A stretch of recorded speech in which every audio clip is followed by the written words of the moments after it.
Alors, bonsoir, chers parents de Montessori. Alors, notre première réunion annuelle virtuelle à vie, en fait, on n'a jamais fait ça, le COVID oblige. Alors, je vais vous faire le tour de quelques points, je pense, qui méritent d'être soulignés pour apporter quelques précisions, malgré le fait que vous avez reçu la régie interne, soit au début de l'été ou dernièrement pour certains nouveaux parents. On a eu une journée extraordinaire avec les éducatrices. Elles travaillent d'ailleurs actuellement à poursuivre justement toute cette préparation pour cette belle année qui s'en vient. Je suis très confiante que nous allons avoir une belle année malgré cette situation pandémique. Alors oui, il y a des ajustements, mais je pense que ça n'empêchera pas justement vos enfants d'être très heureux, de s'épanouir, de grandir. Ils ont une capacité d'adaptation extraordinaire, on l'a vu dans les derniers mois. Alors, c'est en toute confiance. Donc, on débute cette belle année. Alors, malheureusement, je ne peux pas débuter comme à la normale avec des points sans parler de la COVID-19. Je vais faire ça brièvement parce qu'au fond, je vais vous présenter un document qui vient de la santé publique, évidemment, sur les services de garde en installation. Donc, vous allez trouver également en pièce jointe ce document-là. Vous pourrez le lire à votre guise. Je vais faire quand même apporter des précisions pour vous dire un petit peu comment nous, ici, à l'École Montessori, tout va être appliqué. Alors, au niveau des absences, justement, maladie, hygiène, on commence une année. Je m'attends à ce qu'il y ait, comme toute année dans les garderies, des passages de petits rhumes, grippe, on en a eu d'ailleurs dans les dernières semaines. Et malheureusement, la santé publique nous demande d'être très vigilants à tout ce qui s'appelle symptômes. Donc, je sais que dernièrement, il y en a d'entre vous qui ont été obligés de rester à la maison, aller faire des tests de COVID. Ce n'est pas une réglementation interne, c'est vraiment demandé par l'externe. On a des suivis étroits, puis on ne veut pas baisser les gardes parce que ça va être important dans les prochains mois. Alors, j'énumère quand même les symptômes. Si votre enfant a un seul des symptômes parmi ceux que je vais énumérer à l'instant, devront rester à la maison. Donc, on parle de apparition ou aggravation d'une toux qui était déjà présente. Et on parle d'aggravation et non pas de maintenance. On parle de fièvre. Donc, en cas de fièvre, votre enfant ne peut pas se présenter à l'école. En cas de difficulté respiratoire ou perte soudaine, comme on entend toujours, de l'odorat, du goût. Si votre enfant a, par exemple, juste un nez qui coule, il peut se présenter, donc, à l'école Montessori le matin. Toutefois, si votre enfant a deux symptômes de la liste suivante, donc on parle d'un symptôme général des douleurs musculaires, un mal de tête, fatigue intense, une perte importante d'appétit, donc ça c'est une ligne, ou, mais pas ou, mais et ou, un mal de gorge et ou de la diarrhée, donc dans ces trois critères-là, votre enfant devra également rester à la maison. Donc je vais vous envoyer le fameux document en pièce jointe et je vous invite à garder une petite copie. On va vous questionner dans la réglementation de la santé publique. On vous demande de vous questionner le matin à l'entrée, à savoir si votre enfant a des symptômes ou non. Évidemment qu'on vous demande d'être extrêmement honnête et de nous aider. Je sais que ça va peut-être par moment être difficile d'être obligé de rester à la maison avec votre enfant. Mais comprenez bien que si l'enfant arrive et contamine les autres, c'est toutes les familles et potentiellement toutes les éducatrices qui ne pourront pas entrer au travail. Actuellement, dans la plupart des garderies et écoles du Québec, il y a un manque de personnel partout. Alors, c'est encore plus important. Là, si on a une seule éducatrice qui n'entre pas, c'est déjà complexe. Imaginez s'il y a une vague de grippe ou de rhume qui part et que toutes nos éducatrices ne peuvent pas entrer en même temps. On est vraiment dans une situation où on va être obligé de fermer l'établissement. Alors, merci de collaborer, de nous aider. Alors, ça, c'est un point là, qui était très important à mentionner. Donc, également, pour ce qui est des règles de la santé publique, vous avez probablement appris, on sait qu'on doit porter le port du masque dans les endroits publics. C'est la même chose donc dans les établissements privés, qui sont des endroits publics également. Je vais prendre une prochaine d'eau. Donc, c'est ça. On parle de port du masque obligatoire à partir du moment où vous entrez dans l'établissement. Évidemment qu'on nous demande également de limiter au maximum les accès à l'établissement. Donc, on va demander, si possible, que ce soit toujours le même parent, au plus possible, qui vienne reconduire et chercher l'enfant. Et on va vous demander de rester dehors dans la mesure du possible. Évidemment que s'il y a une situation de pluie, vous enfilez le masque, vous accompagnez votre enfant. il ne sera pas possible d'arriver donc 2 parents à la fois. Et dans la mesure du possible également, on vous demande de venir seul, de ne pas arriver avec plusieurs frères et sœurs là, qui arrivent, qui côtoient d'autres établissements, d'autres groupes d'enfants. Donc, si vous avez un bébé au bras, évidemment qu'on va vous laisser entrer à l'école, mais on vous demande de nous aider encore là dans cette... de façon à limiter le nombre de personnes présentes. Vous allez voir qu'on est en train de mettre en place aussi un système de façon à ce qu'il y ait le moins de gens possible dans l'établissement. Donc, on va laisser probablement des indices au sol où vous devrez garder une certaine distanciation, mais également, lorsque vous allez entrer, il va y avoir un maximum de, on va dire, 4 personnes au vestiaire en bas pour les 3-4 ans et 2 personnes pour le groupe de 2 ans en haut. Donc, vous allez toutes voir ces insignes-là à partir de lundi. Alors, bon, c'est bon pour le port du masque, personne limitée, le socialisation. Alors, encore une fois, on aimerait vous accueillir dans la cour, passer du temps ensemble. C'est ce qu'on a fait autrefois, échanger, discuter sur la cour. Vous comprendrez qu'avec la rentrée scolaire, on va se retrouver avec beaucoup plus d'enfants à partir de lundi que cet été. Alors, on parle de 45 enfants qui sont... 43, en fait, 43 enfants qui sont inscrits, qui vont se retrouver en même temps à arriver le matin et départ. Donc, on vous demandera également de rester, si possible, si on fait un accueil sur la cour, en dehors de la cour. Et si vous devez absolument entrer parce qu'il pleut ou vous devez venir porter votre enfant à l'intérieur, de le faire rapidement et de ne pas commencer à socialiser, discuter avec les autres parents sur la cour, mais plutôt sur l'aire de stationnement et de maintenir la fameuse distanciation de 2 mètres. Ensuite, pour circulation dans l'école, on nous demande de ne pas en aucun temps circuler dans l'école. Donc, vous serez autorisé à entrer vers le vestiaire quand il sera possible. Et on vous demande d'arriver vraiment avant 9 h. De toute façon, c'est une politique qu'on a depuis des années où on demande aux parents d'arriver avant 9 h le matin puisque entre 7h30 et 9 h le matin, on joue dehors. En général, cette température le permet. Et à 9 h, on commence le rassemblement du matin. Pour des raisons également de COVID, ça va nous permettre de vous accueillir, d'éviter tous ces échanges-là et ça va vous permettre de ne pas avoir à circuler parce que normalement, si on se retrouve en classe en train d'enseigner et que vous avez en retard, ça nous oblige, nous, à descendre, aller au vestiaire, quitter le groupe et donc mettre une pause sur notre enseignement. Alors vraiment, on apprécierait que tout le monde soit arrivé avant 9 h le matin. Et si vous devez absolument, pour un rendez-vous, des mesures qui sont vraiment exceptionnelles, arriver à 10 h ou midi, on vous demande de nous appeler une fois que vous êtes arrivé à l'école pour qu'on aille vous ouvrir à l'extérieur, mais s'il vous plaît, là, vraiment dans des mesures exceptionnelles. Également, dans les mesures COVID, la santé publique nous demande, pour nous, mais également pour les enfants, d'avoir les cheveux attachés, si l'enfant a les cheveux longs, évidemment. Et on vous demande le plus possible, s'il vous plaît, l'autonomie totale au niveau de l'habillement. Alors, moins nous, on va avoir de manipulation. On a des cas d'exception, par exemple, avec un soulier avec orthèse, parce qu'un enfant a une problématique, on va le faire, il n'y a pas de problème. Mais si votre enfant a une capacité de enfiler un soulier, de mettre un velcro, on vous demande à la fois pour son développement, pour son autonomie, mais également pour limiter tous les échanges et les contacts. Nous, en tant qu'éducatrice, en tant que directrice dans l'établissement, à partir du moment où on côtoie de près, on aura l'obligation en tout temps de porter le masque de procédure et la visière. Donc, on n'est pas obligé de le faire quand on a une distance entre l'enfant et l'adulte, mais quand on doit justement avoir une intervention qui est vraiment prête, on doit le porter. Alors, un dernier point qui est très, très important, c'est toute l'autonomie de l'enfant et l'obligation pour vous de fournir dans la boîte à lunch tout le nécessaire de l'enfant pour éviter la contamination et la manipulation entre le personnel et l'enfant, finalement, de ce qui est ustensiles, bouteilles d'eau. Alors, on vous demande de fournir une bouteille d'eau à l'enfant dans la boîte à lunch qui est bien identifiée et vous avez la responsabilité quotidiennement de la laver et remplir l'eau.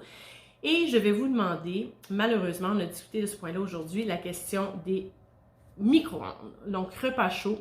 Il sera dorénavant possible de manger chaud dans un thermos, mais pas au micro-ondes. les micro-ondes, je peux vous dire qu'ils ont été enlevés dans toutes les écoles je pense, là, en tout cas, tout ici au collège, et ce que j'ai entendu, beaucoup d'écoles du Québec ont enlevé les fameux micro-ondes parce que la loi nous demande de laver le micro-ondes entre chaque utilisation, entre chaque groupe, entre chaque... alors, c'est vraiment... il y a une gestion qui est vraiment trop grosse pour ça. Nous, normalement, on prend les repas des enfants, on met tout ça au micro-ondes en groupe, on parle le micro-ondes, ça nous demande la manipulation des différents contenants. Alors, pour éviter ça, on va demander que l'enfant ait tout ce qu'il doit manger et utiliser soit dans sa boîte à lunch et que si c'est un repas chaud, ce soit dans un thermos. Alors, et voilà. Alors, deuxième point pour... ce soir, la présentation du personnel, mais ce soir, ce ne sera pas possible pour eux de se présenter en personne. Mais on a Mme Caroline Savoie qui est de retour cette année avec Mme Valérie dans le groupe des 2 ans. Mme Karima va maintenir son poste donc dans le groupe des... j'ai dit 2 ans ou 3 ans? Non, Mme Caroline et Valérie dans le groupe des 3 ans, c'est bien ça? Mme Karima dans le groupe des 2 ans. Mme Caroline Charret et Mme Mylène Gay qui va être dans le groupe des 4 ans. Et on aura quelqu'un aussi qui va faire de la suppléance dans les différents groupes, qui est Mme Sylvie Robert, qui va maintenir également une présence dans les différents groupes et à l'entretien après la journée. Et une seconde personne avec laquelle on est en la recherche pour faire un remplacement dans le groupe des 2 ans. Alors ça, on vous revient pour les détails, on est en entrevue actuellement pour une personne qui va faire une journée semaine et d'autres remplacements parce qu'on s'attend justement à avoir possiblement des manquements personnels considérant la situation COVID cette année. Alors, pour le programme Montessori, donc on va débuter l'année comme normalement avec le premier mois où on va tout installer les règles de vie, où on va placer justement notre ambiance, créer surtout notre lien avec les enfants. Alors, c'est ce qui est demandé aux éducatrices. Il va y avoir beaucoup d'activités qui vont se faire dehors au mois de septembre. Et progressivement, on va s'installer doucement vers notre voyage autour du monde. On va vous en parler amplement. On va continuer avec le journal, avec les groupes voyageurs. Là, puis donc, le voyage autour du monde, mais également les activités Montessori qui vont s'installer plus à la fin du mois également. Donc ça également, on aura la chance là, de tout vous fournir l'information dans les prochaines semaines. Pour les communications, c'est la même chose. On vous demande de prendre un rendez-vous avec les éducatrices et ou la direction. Si vous avez besoin de me rencontrer, vous pouvez me joindre en tout temps par courriel. Ça a été difficile là, dans les dernières semaines avec parce que le ministère nous demande de fournir des protocoles d'urgence et tout ça dans les 2 écoles. Alors, l'ouverture d'école, j'ai peut-être pas communiqué aussi rapidement avec certains, mais normalement, quand l'année part, je suis disponible à tous les jours pour prendre le message, répondre, vous rencontrer aux besoins. Et c'est la même chose pour les éducatrices. Donc, on vous demande simplement de prendre rendez-vous puisque vous ne pouvez pas juste entrer puis aller discuter dans le corridor là, dans la situation actuelle.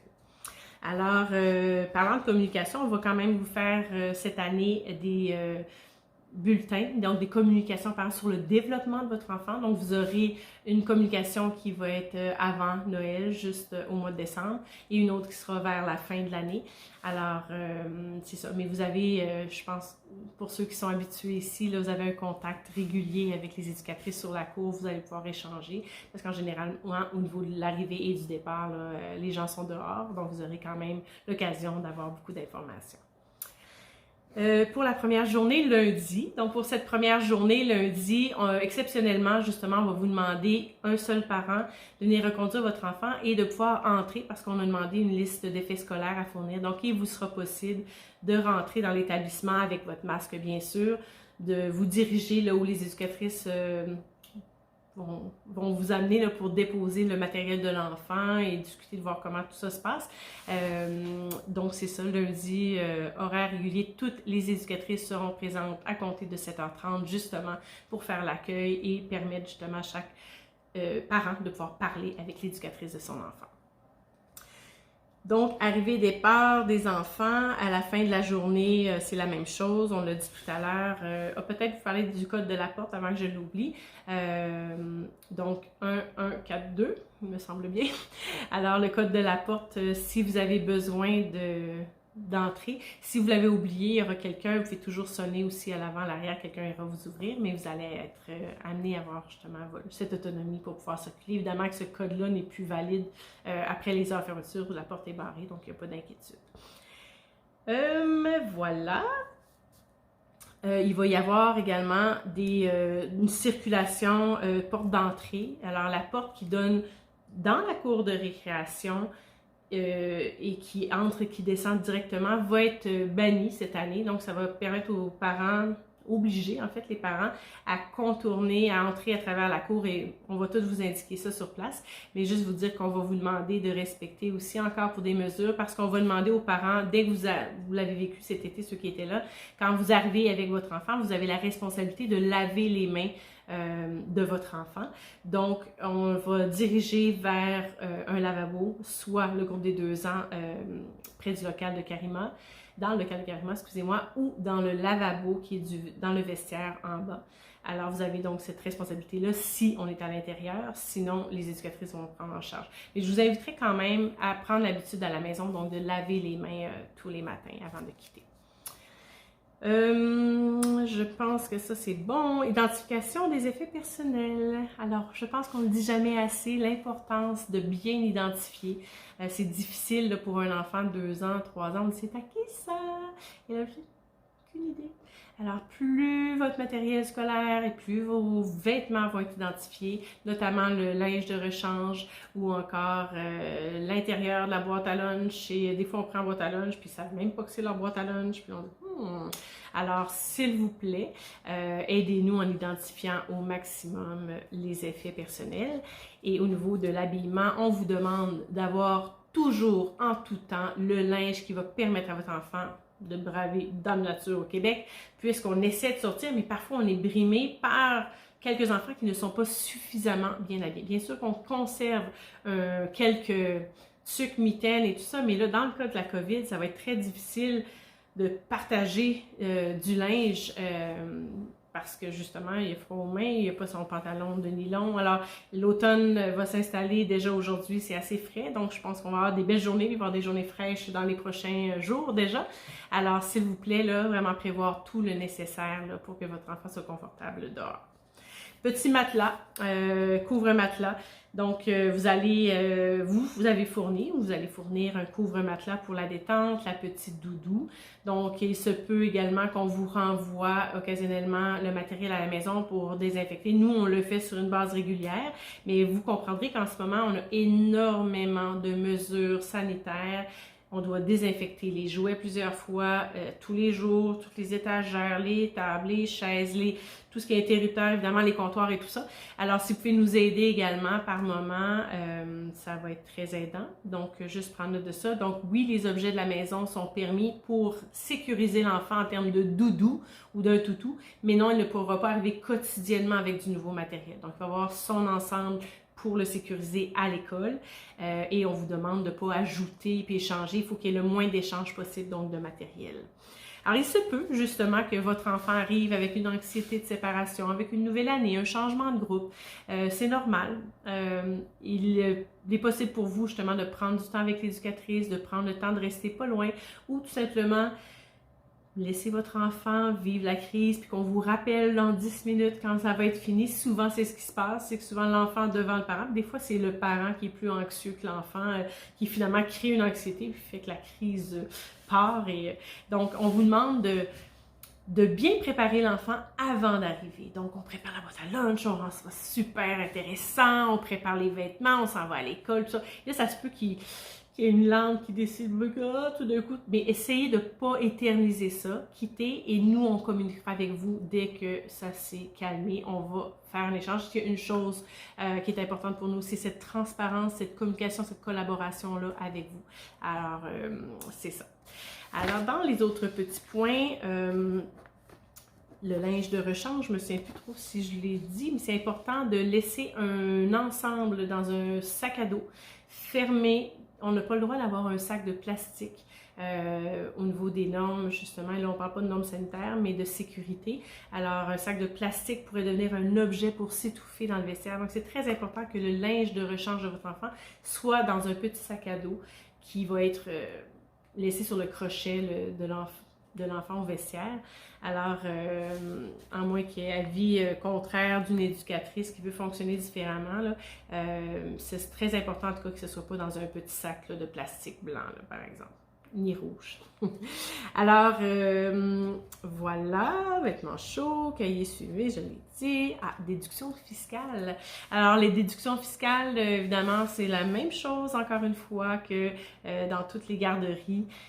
Au Québec, si les versements anticipés sont encore possibles. Donc, si ce n'est pas déjà fait, je vous invite à communiquer avec nous. C'est Mme Joanne Buisson qui travaille à la comptabilité. Elle est ici au Collège Mont-Sacré-Cœur dans le bureau avec moi. Alors, vous pouvez toujours communiquer avec elle. Je crois que vous avez toute l'information dans la régie interne que vous allez trouver également en pièce jointe, mais je vais vous l'envoyer également par courriel. Donc, vous avez des questions, n'importe quoi, sur la comptabilité, vous communiquez directement avec Mme Joanne Buisson. Et tout ce qui est au niveau de vos interrogations, questionnements au niveau de la régie, au niveau du personnel, vous avez une plainte à formuler, vous avez une inquiétude, vous avez besoin de sécuriser, vous communiquez avec moi directement, à moins que ça touche votre enfant, vous avez besoin de parler avec l'éducatrice. Alors, je suis là et j'ai très, très, très hâte de vous voir en personne. C'est un peu spécial de parler à une caméra, mais c'est comme ça. Alors, je vous souhaite une très belle entrée scolaire et une très belle année 2020-2021. Alors, à très bientôt!